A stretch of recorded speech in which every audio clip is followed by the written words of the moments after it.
Natulala si Hector pagkatapos marinig ang katotohanang iyon mula sa akin. Unti-unti kong pinahid ang mga luha sa aking pisngi. May mga hikbi pa ring kumakawalas sa mga labi ko, ngunit sa hindi ko lubos maipaliwanag na kadahilanan, ay parang gumaan kahit papano ang damdamin ko matapos aminin iyon sa kanya. Narinig ko ang pagpapakawala niya ng isang malalim na buntong hininga. Nagangat ako ng tingin sa kanya, gamit ang mga matang puno pa rin ng luha. "You were," nahihirapang tangka niyang pag-uulit sa sinabi ko. Tango lamang ang tangi kong naisagot sa kanya. Then my shoulders shook as new batch of tears came running down my cheeks.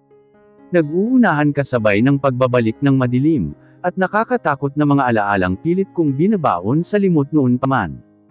Inabot ako ng mga matitipunong braso ni Hector, at binalot sa mahigpit at mainit niyang yakap. His warm body against mine gave me the comfort I needed. I felt safe in his strong arms.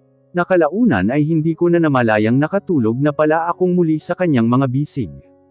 Naramdaman ko ang pagtama ng mainit na sikat ng araw sa aking mukha. Unti-unti kong minulat ang mahahapdi pang mga mata, dulot marahil ng labis na pagluha kagabi. Isang rosas ang bumungad sa akin. Katabi ko ito sa kama at nakapatong sa katabing unan. Wala na si Hector sa kwarto namin. Isang ngiti ang namutawi sa aking mga labi, habang inaamoy ang mabangong rosas. Tuluyan akong bumangon sa kama, at tinungo muna ang bathroom, para makapaghilamos man lang at toothbrush. The smell of garlic rice attacked my nostrils, the moment I stepped out of our room.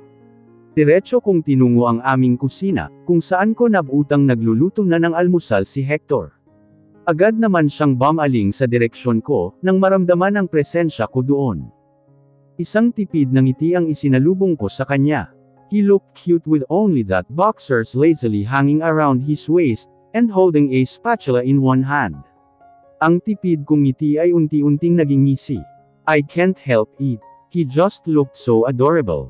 Morning, bati niya kasabay ng isang magaang ngiti. Unti-unti akong lumapit sa kanya. Good morning. Mas masigla ko namang bati sa kanya pabalik. Hindi nawawala ang aking ngiti. Inabot ako ng isa niyang braso, at niyakap sa kanyang hubad na katawan. Nilalayo rin ng konti mula sa aming stove. Hungry, he almost murmured on my hair when he kissed me there. Niyakap ko rin ang mga braso sa matipuno niyang katawan. Naramdaman ko ang init doon. Hindi pa naman. Naramdaman ko ang kanyang pagtango. Pareho pa kaming may pasok. Siya sa trabaho at ako naman sa university. Maaga pa naman. Sorry, late akong nagising. Sana ay ginising mo na lang ako, para hindi ikaw ang nagluluto ng almusal natin ngayon. Gawain ko ito, Hector, sabi ko. Naramdaman ko ang kanyang pag-iling. Ayos lang, ngayon lang naman. Nauna na akong maupo sa isa sa mga dining chairs namin doon. Nilapag ni Hector ang mga niluto sa mesa, at tumabi na rin sa akin doon. Pagkatapos mag-almusal ay nauna nang maligo si Hector sa paghahanda sa trabaho. Pinona ko na siya at inako ko na ang pagliligpit at paghuhugas ng pinagkainan namin. Naabutan ko siyang nagsusuot ng kanyang long sleeve, nang lumabas ako sa bathroom, kakatapos lang maligo. Isang tuwalya ang nakatapi sa aking katawan. Lumapit ako kay Hector para tulungan siya. Ako na nagpatuloy sa pagbubutones nito, at kinuha ang kanyang necktie. Ayan, okay na, ngiti ko at nagangat ng tingin sa kanya. Naabutan ko ang mga mata niyang nasa cleavage ko, na hindi na kayang tabunan ng tuwalya. Hector, kinagat ko ang pangibabang labi ko. Nagangat siya ng tingin sa akin, at hinalikan na lamang ako sa noo. Nakahinga ako ng maluwag. Mabuti naman at malilate na kami pareho.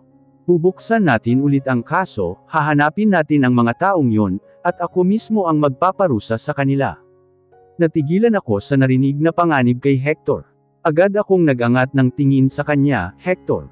He smiled. Pinaba niya ang ulo upang maabot ang labi ko, at pinatakan ito ng isang halik. Let's go, Anya. Nauna na siya sa paglabas ng kwarto, at naiwan ako doon upang makapagbihis at ayos. Malapit na kami sa university, noong bumaling ako sa nagmamanehong si Hector. Kagaya ng nakasanayan, ay hinatid niya ako sa araw na iyon. Hector, tawag ko. Mula sa daan ay sumulyap siya sa akin. What is it? Bahagya akong lumunok at nagpatuloy, kung huwag na lang kaya nating balikan yung kaso ko noon. Unti-unting huminto ang kanyang kotse sa harap ng aming university. Bumaling siya sa akin, at itinuon ang atensyon, nang tuluyang makapag-park sa tabi ng daan. Andrea, he sighed. Agad akong umiling. Please, ayoko na silang makilala pa. Gusto ko na lang ibaon sa limot yun. Napasinghap ako. Ilang sandali niya akong tinitigan. Tumulo ang luha sa aking pisngi. Kinalas niya ang kanyang seatbelt, at agad akong dinaluhan. He promptly wiped away my tears, at dinala ako sa kanyang mga bisig. Pinalot ng yakap. Naramdaman ko ang halik niya sa aking buhok. Lumipas pa ang ilang sandaling tinahan ako ni Hector sa loob ng kanyang sasakyan, bago ako nagpasyang ayusin muli ang sarili, at lumabas na ng kotse. Take care. Text or call me when you need anything, okay? Tumango ako. Inabot niya ang aking noo at hinalikan. Mag-iingat ka rin, bilin ko. He nodded at tuluyan na akong lumabas ng kanyang sasakyan. Inaya ako ni Carla mag-mall matapos ang panghuli naming klase. Tinext ko si Hector upang makapagpaalam, ngunit isang tawag ang naging reply niya sa akin. Hindi na, si Carla na lang ang maghahatid sa akin pauwi sa kondo natin. I told him noong sinabi niyang hindi niya ako masusundo, dahil may late meeting raw siya sa isang investor, at papasundo na lang sana niya ako. Okay, huwag kayong magpapagabi. Use the cards I gave you, bilin niya. Pinaba ko ang tawag, at pumasok na kami sa kotse ni Carla, na naghihintay sa parking lot. Sigurado ka ba dito, Carla? Naiilang kong kumpirma sa kanya. Kanina pa ako nahihirapan sa mga suhestyon sa akin ng kaibigan. Sa tingin ba talaga niya ay isusuot ko yung pinapabili niyang pantulog? Mukhang hindi nga rin pantulog, dahil halos kunti lang ang matatakpan niyan, at konting yuko ay makikitaan na ako ng puwet. Napasapo ako sa noo. Oo naman. She smirked. Napapailing na lamang ako. Oo naman. Parang hindi pa nakikita ng asawa mo ang lahat sayo. Pay no senti ito. Pilit niya pasabay halakhak. I felt my cheeks heated. Si Carla talaga. Kinuha ko na lang yun, at dinala na sa cashier para matigil na siya. Maaga naman akong nahatid ni Carla, at nakauwi sa kondo namin ni Hector. Nagsimula akong magluto ng dinner, at magligpit ng kaunting kalat sa buong unit, habang hinihintay siya. Sinalubong ko siya ng yakap nang makauwi ito. Sabay naming kinain yung niluto kong dinner. Natuwa ako nang pinuri niya pa ang luto ko. Naligo ako at buntong hiningang tiningnan ang sarili sa salamin ng bathroom, bago nagpasyang lumabas. Suot ko yung binili namin ni Carla kanina. Kasi naman panay ang text at tawag niya sa akin kanina, na isuot ko raw ito ngayong gabi. Ramdam ko ang init sa aking mukha, nang sinalubong ako ng mga mata ni Hector. Nakaupo ito sa aming kama. Maagap niyang pinatay ang TV, at binigay sa akin ang buong atensyon. Nakita ko ang kanyang pagngisi. Kinagat ko ang pangibabang labi, upang magpigil ng ngiti. Come here, aniya sa isang napapaos na boses, tapong he slapped. Lalo kong naramdaman ang pag-iinit ng pisngi. Dahan-dahan akong lumapit sa kanya. Ngunit hindi pa man tuluyang nakakalapit, ay hinela na niya ako pabagsak sa kanyang kandungan. Saglit akong napatili, at mahina siyang tinampal sa braso. Mahina siyang tumawa na ikinangiti ko. I always loved the sound of his laughter. It died down after a while at nagkatitigan kami. Desire and love filled his eyes. Pinaba niya lalo ang ulo sa akin, at inabot ang labi ko. Sinimulan niya akong halikan ng marahan, which later turned passionate and rough. I felt the soft fabric of the bedsheets against my back. Marahan akong hinaga ni Hector sa aming kama, at unti-unting hinahalikan. His kisses traveled down my jaw, and collarbones from my lips. Napapikit ako ng damhi ng kanyang mga halik sa aking leeg. Hector, I call his name when I felt his hand slipping in between my body. Sa init ng pakiramdam ko ay para akong lalagnatin. Sa isang ekspertong galaw ay mabilis lang nahubad sa akin ni Hector ang lingiri, na binili namin kanina ni Carla. Bumaba pa at naglakbay ang kanyang mga halik sa aking hinaharap. Hanggang sa tiyan ko. I grabbed his hair when I felt his lips. He kissed me, at halos maramdaman ko rin ang tumutubo na niyang facial hair. Mabilis ang pintig ng puso ko noong muling maglebel ang aming tingin.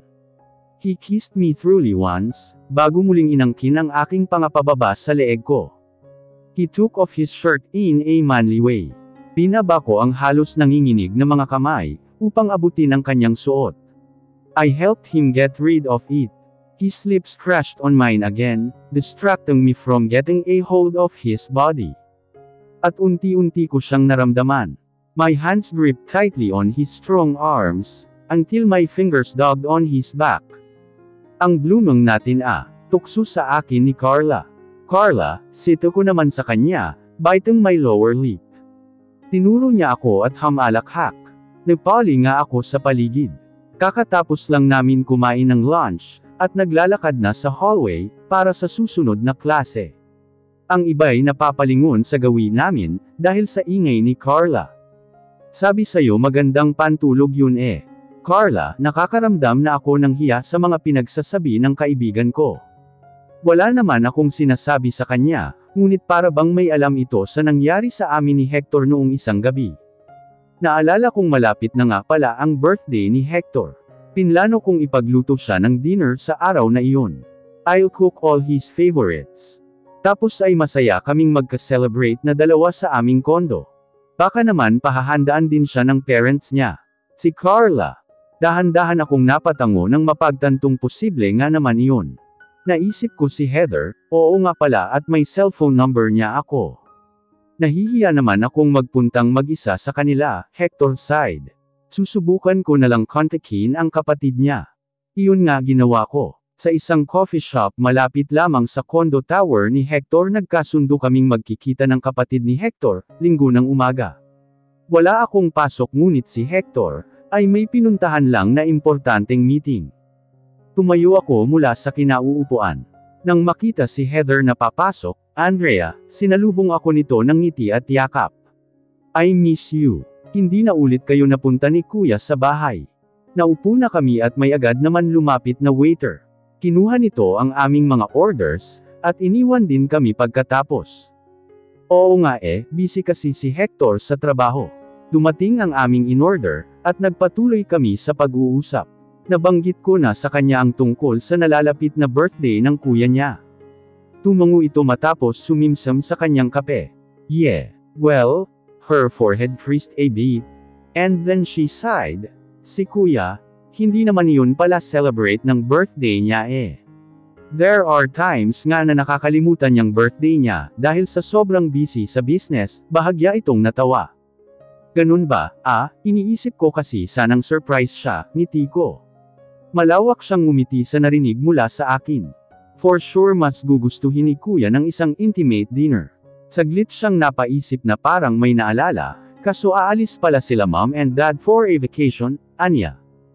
Tumango ako. Okay lang. I smiled. Ngumiti rin muli sa akin si Heather. Pagkatapos ay pinatong ang kanyang mga kamay sa akin. Thank you Andrea. I can see that you're making my brother happy. Alagaan mo si kuya tingin ko kasi yun talaga ang kailangan niya. Bumaba ako sa sinakyang taxi. Pagkatapos ng panghuli kong subject sa araw na iyon, ay nagpasya akong dumiretso sa isang mall, lalo na't maaga pa naman. Gusto sana akong samahan ni Carla, kaso may lakad din iyon, kaya sinabihan ko na lang na ayos lang naman. Pwede ko po bang tingnan pa ito? Tawag ko sa isang staff ng pinasukang jewelry shop sa loob ng mall. Ngumiti sa akin ang babae, at binigay iyong tinutukay kong panlalaking wristwatch. Ito ang naisip kong ipanreregalo kay Hector. Kahit pa pera naman niya yung ipambibili ko. Tibale kapag nakapagtapos ako, at magkaroon ng trabaho ay bibilhan ko na siya gamit ang perang paghihirapan ko. Kukunin ko na po. I told their staff at ngumiti. Nag-grocery na rin ako para sa mga lulutuin sa birthday ni Hector. Pagkatapos ay umuwi na rin bago pa man gabihin.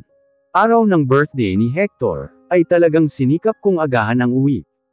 Hindi pa man nakakapagbihis galing sa university, ay dumiretso na ako sa kusina. Pinusod ko lang ang buhok, saka kumuha ng apron. Sinimulan kong ilabas galing sa fridge ang meat. Excited ako habang nagluluto, at hinihintay ang kanyang pag-uwi. Tamang-tama naman ang dating niya, dahil saktong kakatapos ko lang din maligo. Suot ang isang dress na siya mismo ang pumili, para sa akin noong isang beses na mag-mall kaming dalawa. Sinalubong ko siya ng isang malawak na ngiti at yakap. I even gave him a peck on the lips. Ngumiti siya kahit pa may bahagyang pagkunot sa noo. Happy birthday! Agad ko nabati sa kanya. Saglit pa siyang napaisip na parang nakalimutang kaarawan niya ngayon. Napangisi ako at hinela na siya sa aming dining room. That night the two of us celebrated his birthday. He happily ate and tasted everything I cooked for him. At ang mga mabababaw niyang halik sa akin noong nasa loob na kami ng aming kwarto, ay lumalim hanggang nauwi sa isang mainit na gabi. Ito nga pala ang gift ko para sa'yo, sabay bigay ko sa kanya nung relo, matapos itong abutin sa aming bedside table. He smiled and started opening it. Bahagya kong inayos ang pagkakapulupot ng kumot sa aking katawan. Galing yan actually sa pera mo kaya, para naring regalo mo yan sa sarili mo, natawa ako sa sariling sinabi. Bahagya din siyang natawa, at nilapit pa ako lalo sa kanyang katawan. He kissed me on the forehead.